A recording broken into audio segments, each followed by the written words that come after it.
바울이 드디어 로마에 들어가게 됐습니다. 로마에 들어가기까지 그동안 험산 출령을 넘었던 여정이었습니다. 고린도 후서 11장에 가면 바울이 자기의 복음 전도 여정에서 힘들고 어려웠던 일을 고백하고 있는데 옥에 갇히기도 했다고 그랬고 매도 수도 없이 많이 맞았다고 그랬고 또 여러 번 죽을 고비를 넘겼다고 그랬습니다. 또 여러 가지 각종 위험에 처한 일을 기록하고 있습니다. 우리가 지난 시간에도 살펴봤지만 배를 타고 로마로 가는 길이 순탄한 길은 아니었죠. 유라글로라고 하는 광풍을 만났습니다. 14일 동안 칠흑 같은 어둠이 계속되면서 바다에 표류하고 있게 되었죠. 그래서 선원들이 배에 있는 짐을 다 버리고 또 기구들을 다 버리지만 소용이 없습니다. 그래서 결국 광풍에 밀려 800km를 밀려가서 멜리데 섬 앞바다까지 오게 됩니다. 결국 배가 모래톱에 부딪혀서 움직이지 않게 되고 뒷부분은 사나운 파도에 깨어지게 되는 이런 일이 있게 됩니다. 이런 여러 가지 과정, 고난의 과정, 목숨을 잃을 뻔한 이런 과정을 통해서 또 하나님의 은혜를 많이 경험하지만 이렇게 고생하면서 로마에 도착하게 되는데 바울에게는 남다른 기쁨이 있지 않았을까, 남다른 감격이 있지 않았을까 하는 생각을 하게 됩니다. 왜냐하면 사도행전에 나와 있는 몇몇 구절 때문에 그렇습니다. 사도행전 9장 15절에 바울이 처음에 이렇게 이야기를 합니다. 하나님을 처음 만났을 때 고백입니다. 이건 아나니아에게 주시는 말씀인데 한번 읽어봅니다. 9장 15절 주께서 이르시되 가라, 이 사람은 내 이름을 이방인과 임금들과 이스라엘 자손들에게 전하기 위하여 택한 나의 그릇이라. 자, 아나니아에게 말씀하신 거거든요. 그럼 아나니아에게 말씀하셨기 때문에 아나니아가 바울에게 가서 안수기도해서 그를 눈을 보게 하잖아요. 그 이후에 이야기를 했을 겁니다. 사도행전 22장에 가면 바울의 그 고백이 또 나오는데 22장 21절에 가면 하나님이 이렇게 이야기했다고 말합니다. 내가 너를 멀리 이방인에게로 보내리라. 사도 바울이 하나님부터 소명을 받고 하나님은 이방인을 위해서 나를 택하셨구나. 나는 이방인을 위해서 복음을 증거해야 되는 사람이로구나. 이걸 이렇게 알고 있었다라고 하는 거죠. 또 한 구절 소개시켜드리면 사도행전 19장에 가보면 21절에 에베소에 갔을 때 그가 한 말입니다. 내가 거기 갔다가 후에 로마도 보아야 하리라. 거기는 예루살렘을 말합니다. 예루살렘에 갔다가 그 이후에 로마도 내가 가야 되겠다. 이렇게 이야기하고 있는 것이거든요. 지금 세 구절을 제가 소개해 드렸는데 사도 바울은 확실했어요. 하나님이 나를 이방인의 사도로 부르셨다. 그래서 나중에 하나님이 나를 로마로 보내시는구나 하는 걸 알았죠. 그래서 마음속에 내가 로마를 꼭 봐야 되겠다. 로마로 가야 되겠다. 이렇게 이야기한 것이죠. 그러니까 바울이 로마에 도착했다라고 하는 것은 하나님이 자기를 부르신 이유와 자기가 그동안 겪어왔던 모든 과정 속에서 하나님이 역사했던 것과 또 자기가 앞으로 어떤 일을 해야 된다는 것을 이제 단번에 다 마무리하는 날이 다가왔다라고 하는 뜻을 가지고 있다는 거죠.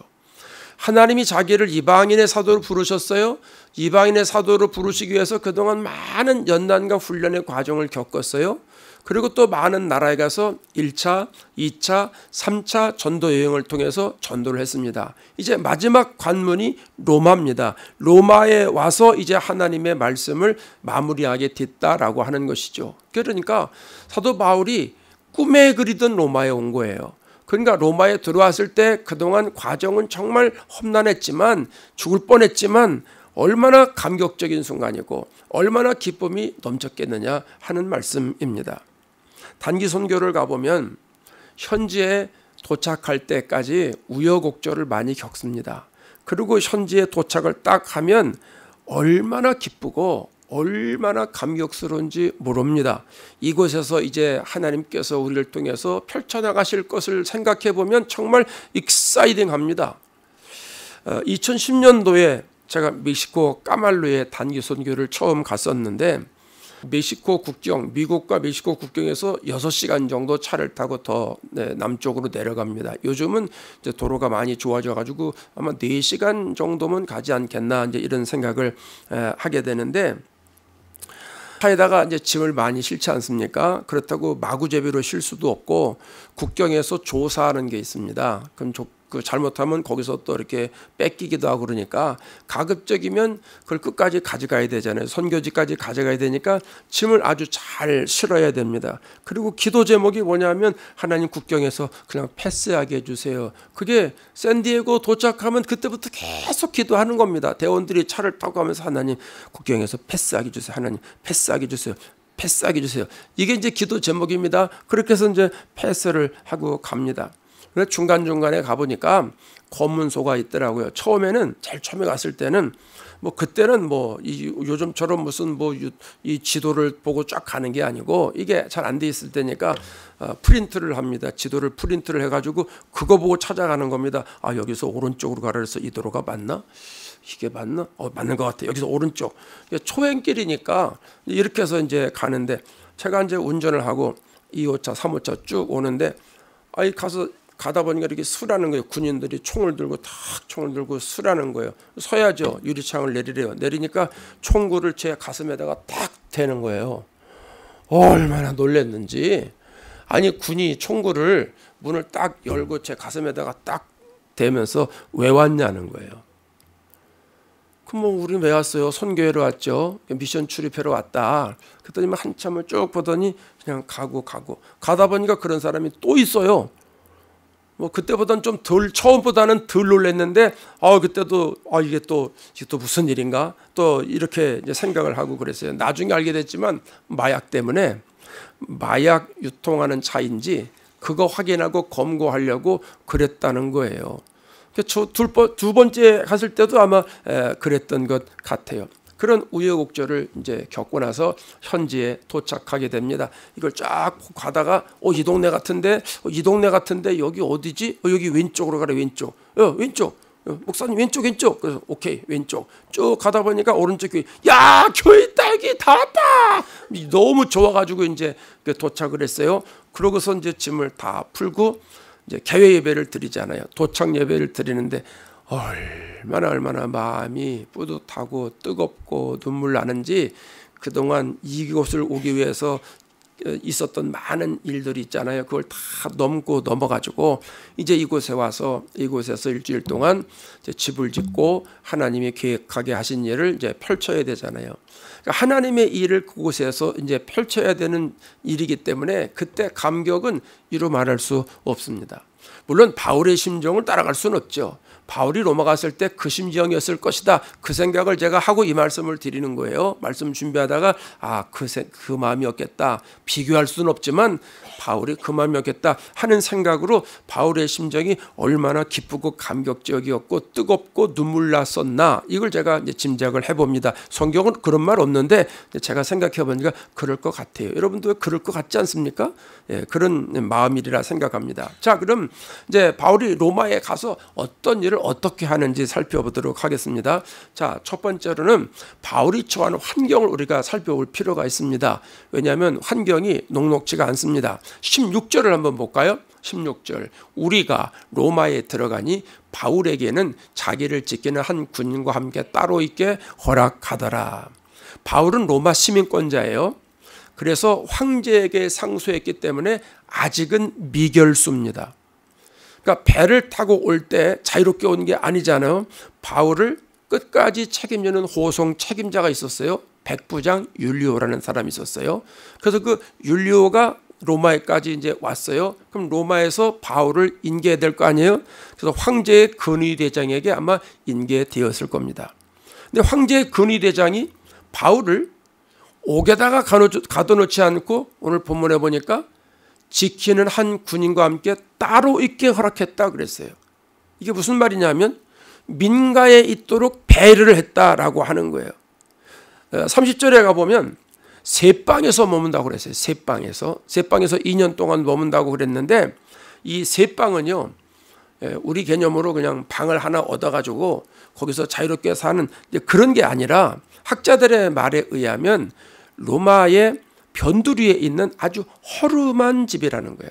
허름한 집, 우리로 말하면 헛간과 같은 그런 곳이라는 거예요. 바울이 뭐 경제적인 여유가 있는 사람이 아니잖아요.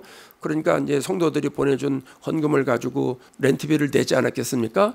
그렇게 이제 살아가는 처지인데 그런 허름한 헛간과 같은 그런 곳에서 있었다는 거죠. 근데 그런 데다 집어넣는데 혼자 집어넣은 게 아니고 누가 같이 동행해요? 군인이 있어요. 군인과 같이 있는 거예요. 20절 말씀에 가보면 바울이 나는 지금 쇠사슬에 매여 있다 이렇게 표현하거든요. 그러면 바울이 지금 어떻게 있는 거냐 하면 미결수이기 때문에 도망가지 못하도록 바울의 손목에다가 쇠사슬을 집어넣고 수갑을 챈 거예요. 그리고 지키는 군인 한 손에도 수갑을 채워가지고 이렇게 덜렁덜렁 둘이 같이 다니는 거예요. 같이 그 집에 가택 연금이 되어 있다라고 하는 겁니다. 그러니 얼마나 불편하겠습니까? 이게 밤낮이 없습니다. 24시간 계속 같이 있는 겁니다. 뭐 바깥에 마당에 가도 같이 나갈 거고 화장실을 가도 같이 갈 거고, 왜냐하면 이 군인이 이 바울을 만약에 놓치면 자기 목숨이 위태롭잖아요. 자기가 죽는 거니까 절대 놓치지 않으려고 막 애를 썼겠죠. 물론 이 군인은 정기적으로 이제 교체를 했겠지만 어쨌든 바울의 신세가 지금 이렇게 됐다는 거죠. 이런 상황 가운데 바울은 실망하지 않습니다. 낭망하지도 않습니다. 좌절하지도 않습니다. 그렇게 사흘을 있습니다. 이제 좀 쉬게 된 거죠. 그러고 나서 바울이 바로 일을 시작하는데 17절에 이렇게 말합니다. 사흘 후에 바울이 유대인 중 높은 사람들을 청하여 그들이 모인 후에 이르되, 자, 유대인 중에 높은 사람들을 불렀다라고 이야기를 합니다. 이건 로마에 있는 고위층 인사들을 말하는 게 아니고 로마에 살고 있는 유대인 커뮤니티가 있지 않습니까? 유대인 커뮤니티 가운데 리더십을 발휘하는 사람들을 불렀다는 거예요. 그 당시에 로마에 있는 유대 사람들은요, 기존 질서 가운데 들어가 있는 사람들이 아니라 보통 그 시대의 노동자 계통이었다고 합니다. 그러니까 아직 정착하지 않았던 단계이기 때문에 그 사회에서 뿌리를 깊게 내리고 살 수 있는 그런 여력 있는 사람이 아니었다라고 하는 거예요. 그러니까 아주 쉽게 말하면 우리 LA 한인타운에 살고 있는 한인타운의 지도자들을 불렀다 이렇게 생각하시면 됩니다. 이해되시는 거죠? 바울이 로마에 가서 로마에 살고 있는 유대 커뮤니티의 지도자들을 불러가지고 이야기를 했다라고 하는 겁니다. 예전에는 바울이 어떻게 유대인들과 만났죠? 회당을 찾아갔죠. 주로 회당을 찾아가서 회당에서 하나님 말씀을 선포했는데 지금은 이게 묶여 있잖아요. 묶여 있으니까 어딜 갈 수가 없잖아요. 그러니까 방법이 없으니까 여러 사람들을, 유대의 지도자들을 부른 것이죠. 초청을 한 거예요. 그리고 나서 그 다음 절 18절 19절 말씀 쭉 보면 그동안 있었던 일을 바울이 이야기합니다. 나는 우리 조상들이 전해준 풍속을 거스르는 일을 한 적이 없다. 근데 유대의 대제사장 무리가 나를 배교자로 여겨서 죽이려고 얼마나 애를 썼는지 모른다. 그래서 유대의 총독인 벨릭스와 베스도에게 고발했는데 그래서 내가 재판을 받았지만 아무런 근거가 없어서 나를 계속 죽이려고 해서 내가 로마 사람이기 때문에 로마의 황제에게 상소한 것이다. 나는 절대로 내 민족을 고발하려고 한 적이 없다. 그래서 내가 지금 여기에 왔다. 이것을 과정을 쭉 얘기를 하는 거예요. 그러고 나서 20절에 중요한 말을 합니다. 20절에 이런 말을 합니다. 이러므로 너희를 보고 함께 이야기하려고 청하였으니 이스라엘의 소망으로 말미암아 내가 쇠사슬에 매인 바 되었노라. 자, 이스라엘의 소망으로 말미암아 이런 말이 나와요. 이스라엘의 소망이 뭐냐면 유대 사람들이 계속 고대하던 메시아가 있잖아요. 그걸 얘기를 하는 거예요. 유대인들이 메시아를 계속 소망하는 것을 이스라엘의 소망이다 이렇게 표현한 거예요. 그런데요, 바울이 생각하는 이스라엘의 소망과 유대인들이 생각하는 이스라엘의 소망이 달라요. 같지를 않아요. 바울이 생각하는 이스라엘의 소망은 메시아죠. 메시아가 오기를 기다리죠. 그 메시아는 죄에서 구원하는 메시아지요. 그런데 유대인들이 소망하는 이스라엘의 소망은 정치적인 메시아입니다. 로마에서 해방시켜주는 메시아를 소망하고 있는 거예요.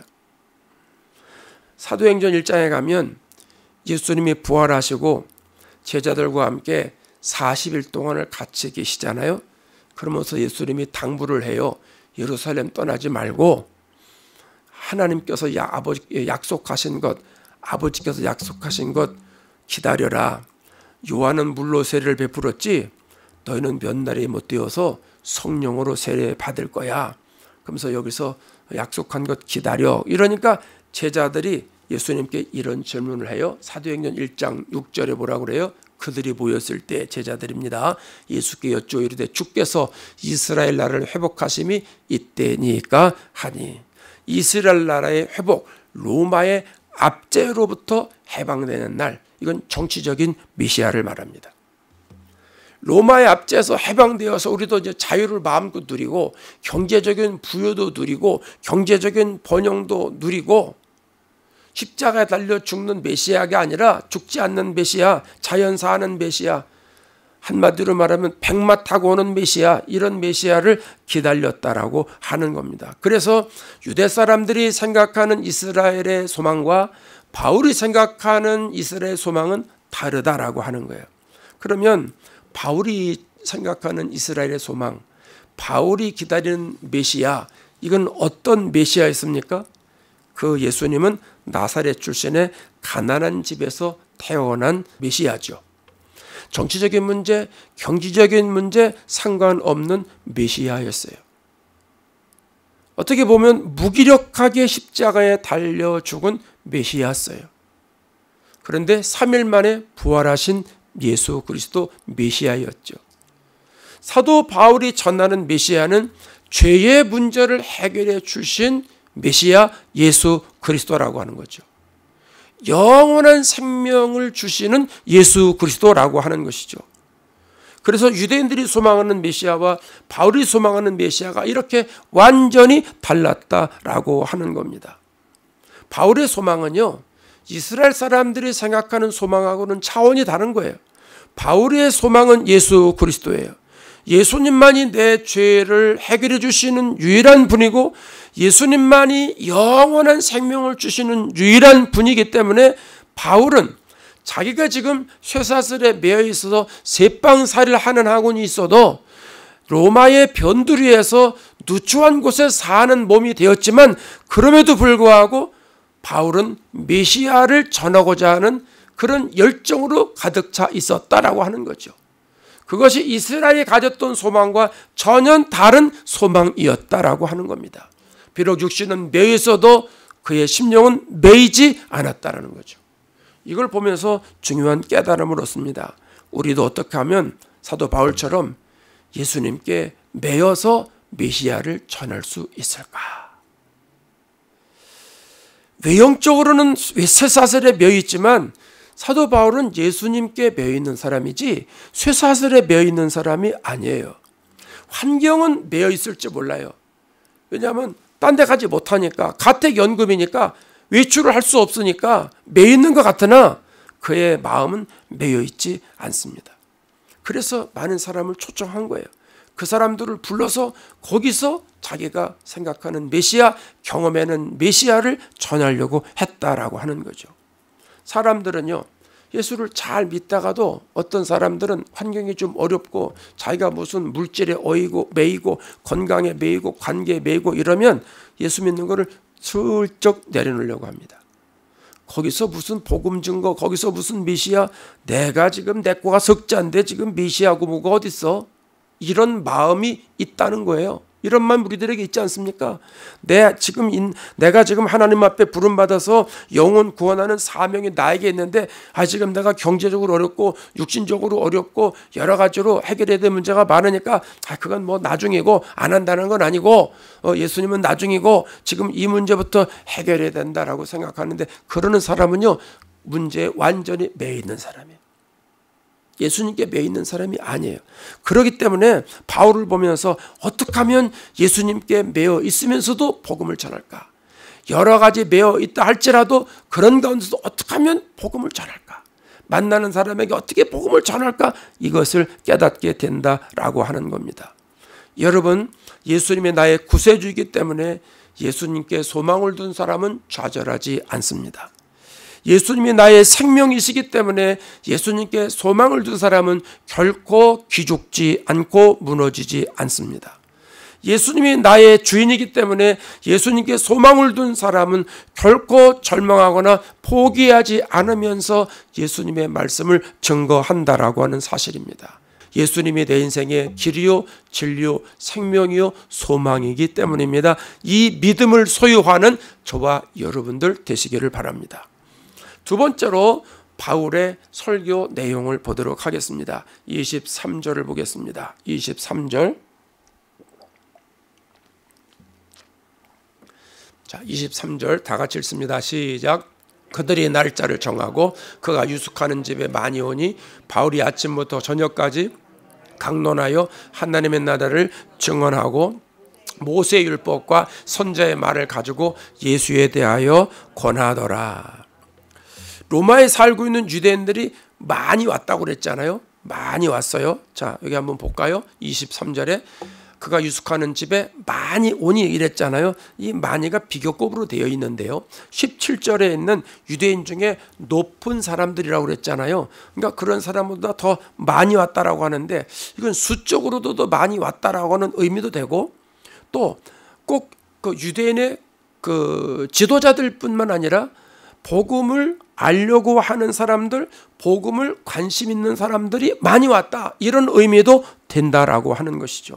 그러니까 로마 주변에 헛간과 같은 곳에 살고 있는 바울에게 많은 사람이 몰려왔다는 거예요. 그런 사람들에게 바울이 설교를 하는데 아침부터 저녁까지 강론했다 이렇게 설명하잖아요. 아침부터 저녁까지 원어의 뜻을 보니까 이른 아침부터 해가 질 때까지 이렇게 돼 있더라고요.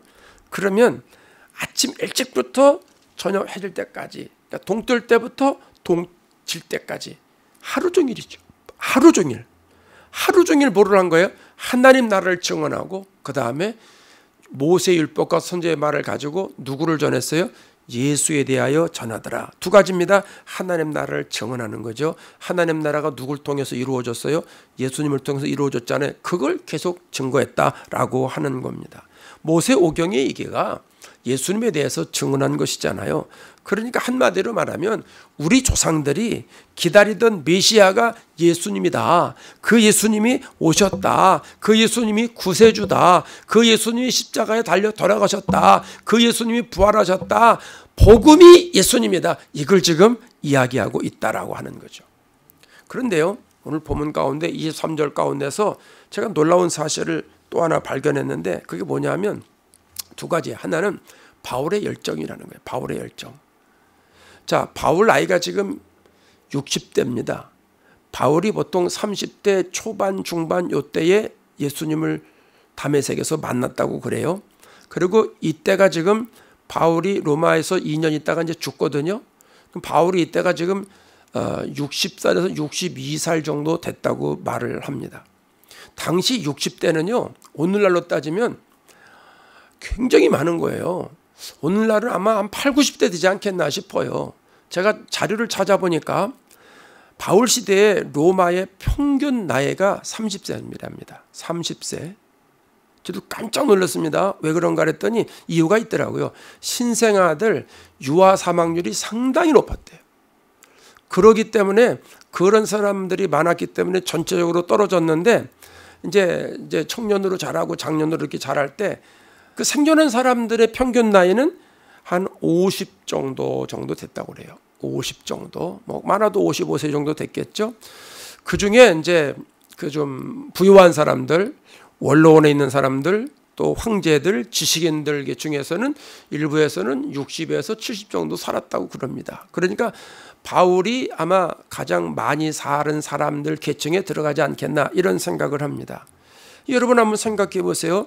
바울이 30대 중반, 초중반에 예수를 믿기 시작해서 30년 동안 계속 복음을 증거하냐고 달려왔어요.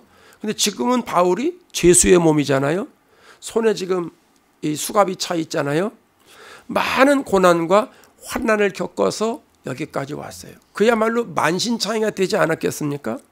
더군다나 몸에는 지병이 있습니다. 사도 바울이 몸에 지병이 있다는 게 무엇인지는 얘기 안 하고 몸에 가시가 있다, 육체에 가시가 있다. 그래서 하나님 이걸 좀 고쳐주세요. 3번씩이나 기도했다고 그러잖아요.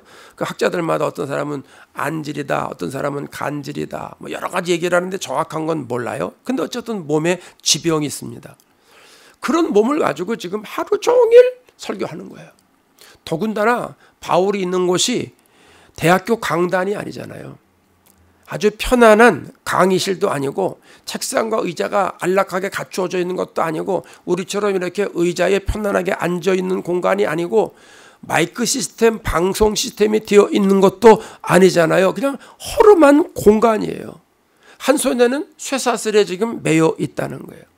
한두 시간도 아니고 하루 종일 하나님의 말씀을 증거하는 사람이다. 이건 사람의 힘으로 되지가 않습니다. 이건 하나님의 힘입니다. 하나님의 능력이고 하나님이 붙잡아 주시니까 가능한 거고 위로부터 내리시는 성령의 능력이 아니고서는 설명할 재간이 없습니다. 저 같아도 이거 하루 종일 그렇게 하라. 쉬운 일 아닐 겁니다. 근데 사도 바울이 지금 60대에 들어가지고 이런 일을 좀 하고 있다는 거죠. 또 하나 놀라는 것은 듣는 사람들의 자세예요. 이 사람들은 복음이 듣고 싶어서 온 사람들이 아니에요. 우리 성도님 여러분들처럼 같은 믿음을 가진 사람이 아니에요. 이 사람들은. 자, 22절 한번 볼까요? 이에 우리가 너의 사상이 어떠한가 듣고자 하니, 이 말이 뭐예요? 사상을 좋은 말로 설교라고 한번 쳐봅시다. 그럼 거기다 이제 설교라고 한번 우리가 좀 대입해 보면, 우리가 네 설교가 어떤가 들으려고 왔어, 이 말 아닙니까 이게? 이건 테스트해 보겠다는 거잖아요. 근데 이게 설교도 아니고 사상이라고 말을 해요. 그 사상이 어떤 사상이냐면 그 다음에 이 파에 대하여는, 이 파가 어떤 파냐면 바리새파, 사두개파 이런 파들을 말하는 거예요. 유대인들이 그런 파를 이렇게 만들었잖아요. 그리고 이 파에 대해서는 어디든지 반대를 받는 줄 알기 때문이라 예수님을 믿는 이야기를 하는 걸 찬성하는 사람이 없었다, 그 말 아닙니까? 그거 아무리 얘기해봐야 사람들이 다 반대하는데, 근데 네가 말하는 게 도대체 어떤 거니, 내가 그 들으려고 왔다, 지금 그 말 아니겠습니까? 이렇게 선입견이 좋지 않은데 한번 들어볼까? 뭐 이런 마음 가지고 온 거거든요. 사실 그것도 대단한 거 아닙니까? 유대인들이 뭐가 아쉬워서 로마 한복판도 아니고 로마 변두리에 뭐 사도 바울, 그 당시에 로마에 뭐 사도 바울이 유명이나 했겠습니까? 그 사도 바울의 말을 들으러 온다는 것, 그거 쉽지 않아요. 여러분, 그 전에 요즘도 그런 거 있지만 무슨 집회를 한다 그럴 때 가끔 그러잖아요. 전도할 때 꼭 가야 돼, 꼭 가야 돼, 그런 사람도 있지만, 우리 집회하는데 한번 가볼래? 이런 사람도 있잖아요. 그 전에 그랬어요. 친구들한테, 야, 오늘 토요일 날 문학의 밤에 우리 교회 한번 가볼래? 갈까 말까? 야, 이쁜 애들 많이 와, 가자. 그래? 그럼 가볼까? 이제 이러고 오거든요. 예수 믿으려고 가자 이 말 안 하고 한번 가볼래? 그러고 오는 애들이 있어요. 그게 은혜예요. 그런 것도 은혜예요. 그러니까 아무나 안 오거든요. 근데 이 사람들이 지금 이렇게 왔다는 거예요. 이렇게 온 게 얼마나 은혜. 근데 더군다나 놀라는 사실은 이 사람들이 아침부터 저녁까지 하루 종일 사도 바울 얘기를 들었다는 거 아닙니까? 하나님 나라와 예수님에 대한 구원의 메시지를 들었다는 거 아니에요? 바울의 설교를 들어보지만 바울의 설교뿐 아니라 베드로 설교, 스데반 설교, 사도행전에 다 나오잖아요. 이 설교를 가만히 보면 여러분 예화 있어요, 없어요? 없지요. 웃는 얘기 있어요, 없어요? 없지요. 오직 뭐만 해요? 말씀만 증거해요. 말씀만 논리적으로 계속, 우리식으로 말하면 아이고 따분해, 아이고 지루해, 그렇지 않습니까? 어떻게 보면 어려울 것 같아요. 그런데도 하루 종일 들었다는 거예요. 물론 개중엔 간 사람도 있을 거고 개중에 온 사람도 있을 거예요. 그러니까 여기 앉아있는 사람은 하루 종일 있는 거예요. 그러니까 사도 바울이 하루 종일 설교했다는 거죠. 그걸 하루, 이틀, 3일, 나흘 이 정도가 아니라 30절에 가면 2년 동안 했대요. 2년 동안. 셋집에서 2년 동안. 여러분 이게 이해가 되세요? 이게 이해가 안 돼요. 이건 하나님의 은혜예요. 성령의 역사가 아니고서는 이런 일이 일어날 수가 없는 거예요. 제가 말씀 준비하면서 이런 기도했어요. 하나님, 우리 교회도 이런 역사가 일어나게 주옵소서. 설교하는 목사가 성령의 말하게 하심을 따라 말을 하면서 설교를 하는데 시간 가는 줄 모르고 설교를 합니다. 1시간도 하고 2시간도 하고 3시간도 하고 4시간도 하고. 겁먹지 마세요. 그렇게 설교한다는 말이 아니라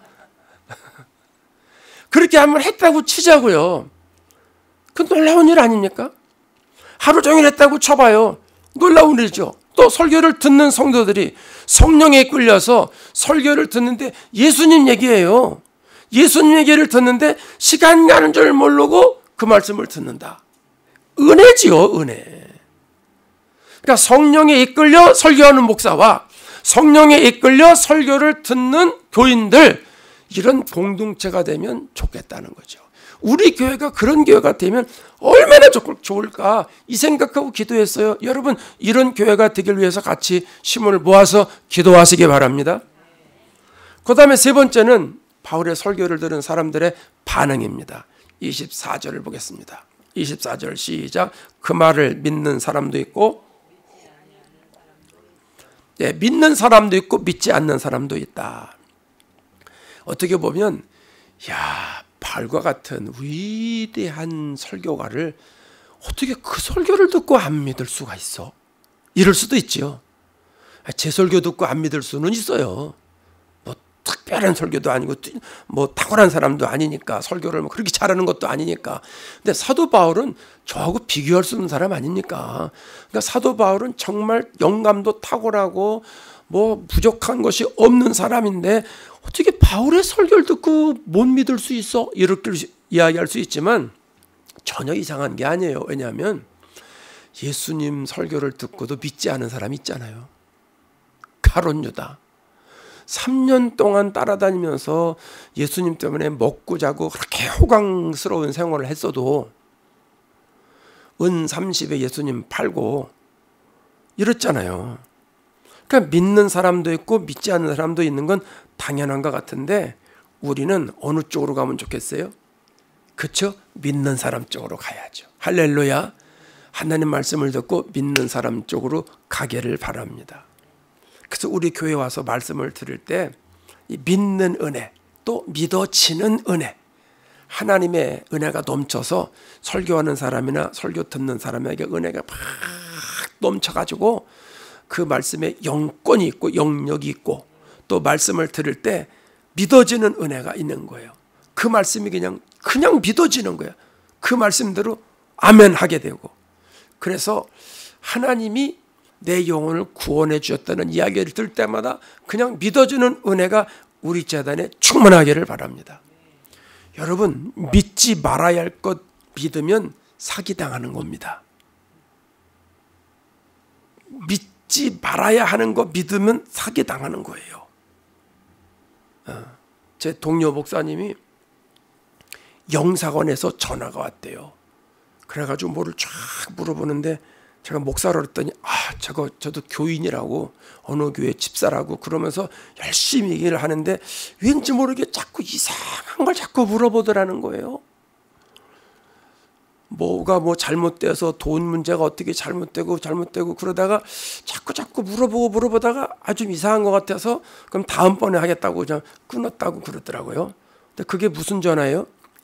스팸 전화죠. 목사라고 그러니까 교인이라고 그러고 어느 교회도 밝히고 영사관이라고 그러고. 요즘에 이제 한국에서 그거 조심하라고 그러잖아요. 우리야 뭐 상관없지만 20몇만 원씩 뭐 준대잖아요. 정부에서 이렇게. 그걸 다 준대는데 그걸 또 사기치는 놈들이 있대잖아요. 전화해가지고 뭐 스팸 전화해가지고 절대 그런 일 없으니까 전화로 해서 그런 사람은 응답하지 말라고 주의사항 주고 광고하고 이러는 걸 보고 있는데 믿지 말아야 하는데 사람들이 곧빵 넘어가서 믿어요. 사기당하는 겁니다. 사기당하는 겁니다. 어느 저기 집을 사거나 땅을 사면 거 참 좋다고 거기 많이 오를 거라고 막 거긴 뭐 이러고 저러고 막 합니다. 그렇게 좋은 땅이면 그렇게 많이 올라가면 자기가 사지 왜 나한테 소개시켜줘? 그렇잖아요? 이거 넣으면 복복리에 돈이 얼마가 많아지고 그건 당신이 하지 그러면 왜 그걸 나한테 소개시켜줘? 이렇게 생각하면 금방 이해가 되는데 사람들이 안 그래요. 그런 얘기를 들으면요 혹 뭐에 씌어가지고 그런 것 같아서 쭉쭉쭉쭉쭉쭉 빨려 들어가요. 거다가 사기당하는 사람이 한둘이 아닙니다. 그래서 개하지 말라고 제가 말씀드리는 거예요. 개하지 마세요. 다 사기 맞는 건 아니에요. 근데 위험할 가능성이 많아요. 믿어야 할 건 믿어야죠. 믿어야 할 것 믿으면 영생을 얻습니다. 구원을 얻습니다. 천국을 살아갑니다. 마가복음 16장 16절에 이렇게 말씀하잖아요. 믿고 세례를 받는 사람은 구원을 받는데요. 믿지 않는 사람은 정죄를 받는다. 이렇게 말씀하잖아요. 저는 우리 교인들이 믿음의 은사가 충만했으면 좋겠어요. 메시아를 믿는 믿음의 은사, 거짓말시키는 사람 믿는 믿음의 은사가 아니라 복음을 믿는 믿음의 은사가 충만했으면 좋겠어요. 그리고 고린도전서 12장에 9가지 성령의 열매가 나오는데 그중에 다른 건 좀 두 번째 받더라도 또 못 받는 한 있어도 믿음의 은사만큼은 꼭 받았으면 좋겠어요. 어떤 사람은 방언의 은사가 최고 은사인 줄 아는데 아니요, 은사는 최고 은사가 없어요. 그러나 믿음의 은사는 좀 꼭 받았으면 좋겠어요. 왜냐하면 믿음의 은사를 받으면 능력이 생기고요. 믿음의 은사를 받으면은요, 통역한 은사도 생겨요. 믿음의 은사를 받으면은요, 기타 많은 능력 행함의 은사, 지식의 은사, 지혜의 은사 다 받게 됩니다. 그래서 말씀이 믿어지면 그 다음 스텝으로 넘어갈 수 있잖아요. 그래서 저는 성령의 9가지 열매 중에 믿음의 은사를 가장 귀하게 여깁니다. 저와 여러분도 예수님이 메시아고 구세주라는 사실을 믿는, 하나님 말씀을 믿는, 성경 말씀을 믿는, 성령이 믿게 하시는 말씀을 믿는 그 믿음의 은사가 충만하셔서 그 믿을 때마다 우리의 믿음이 커지고 깊어지고 넓어지고 믿음이 성장하는 이 축복을 다 받아 누리실 수 있기를 바랍니다.